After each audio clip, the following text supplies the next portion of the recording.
So, the continued bleeding is happening, and it's also continuing to show that what used to be the storage for security, or when they're moving out of volatility, when you got the stock market taking a beating, the bonds going to, or the money going over to bonds to kind of hold out.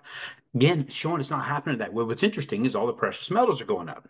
So you got just gold jumping up like mad. So today is April 22nd. Hope you had a kick-ass Easter. And we continue to see this continued problem continue to evolve. So what we have here is the Dow has over the last 5 days has gone down 2,400 points. The bond markets taken a monster beat. I'll show you that in the same as usual in the charts. Now we got this almost like a battle going between the president and the Fed chairman. So I think honestly, if you start looking at what's going on here, people are running to hard assets. That's where the money is going over to. This week we've got leading indicators happening today. We've got mortgage applications tomorrow, new home sales, food inventories.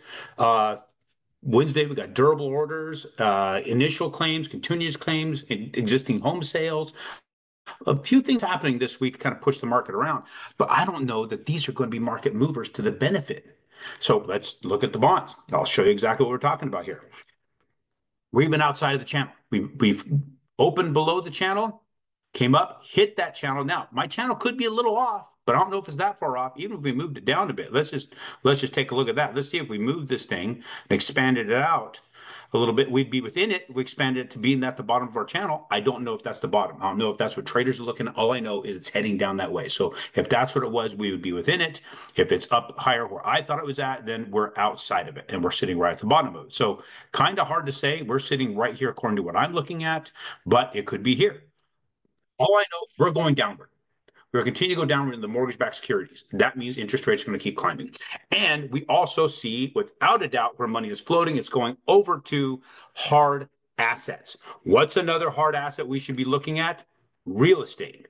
So precious metals, albeit great, I have plenty. I'm definitely a fan. My favorite precious metal is copper jacketed lead. So if the person had a ton of gold and a ton of copper jacket, two different people, one with a ton of gold, one with a ton of copper jacket lead, who ends up with both? If you don't understand that, you have to sit and think about it. So I'm not going to explain it.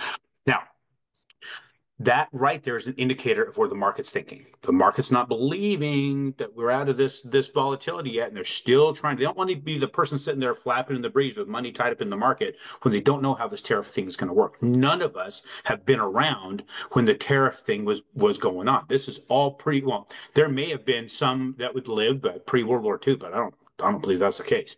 I don't know if there's anybody around when we had tariffs previously that were actually working. I'm pretty sure there's nobody alive any longer. So none of us know how it's going to work.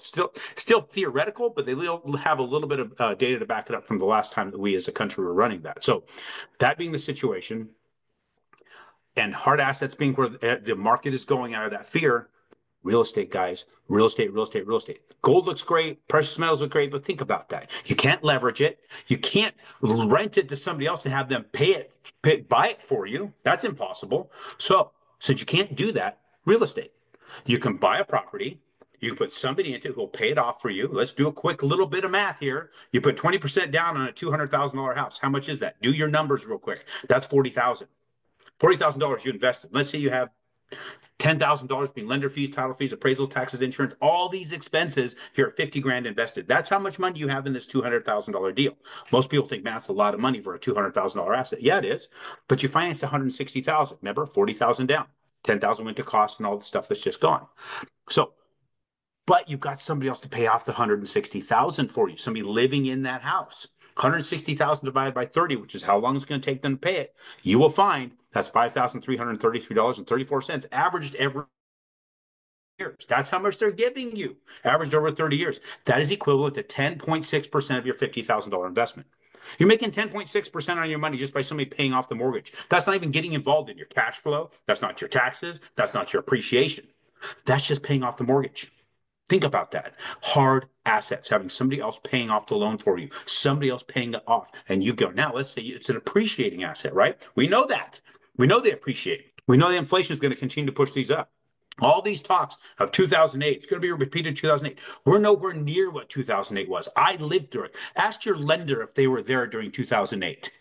Ask them if they know what happened. If they had clients buying investment real estate and they saw why it fell apart. There's a reason why it did. And this is not even remotely close to what that is. So since that is not happening, get those hard assets. Let's say that house appreciates 2.5%. What's 2.5% of 200,000, guys? 2.5%. That's $5,000.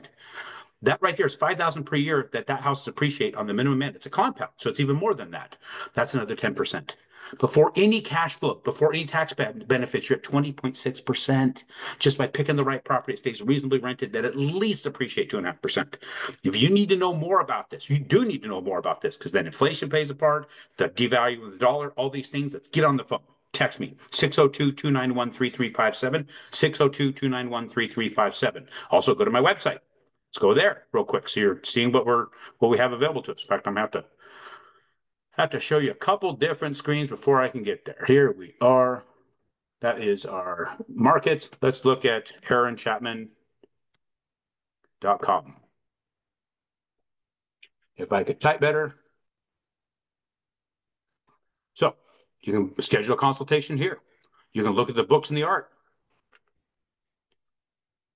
You can go here, start your loan application. You need to set up LLCs. You want to talk about why? Go here, click on this. You can fill this information out, talk to the attorneys who have made a deal for you, but talk to me about why you need these. There's a way to structure your business. And if you're not doing it right now, you're going to put yourself in I mean, you'll still be in a good position, still in real estate. You'd be better off if you did. Text me. Talk to you soon.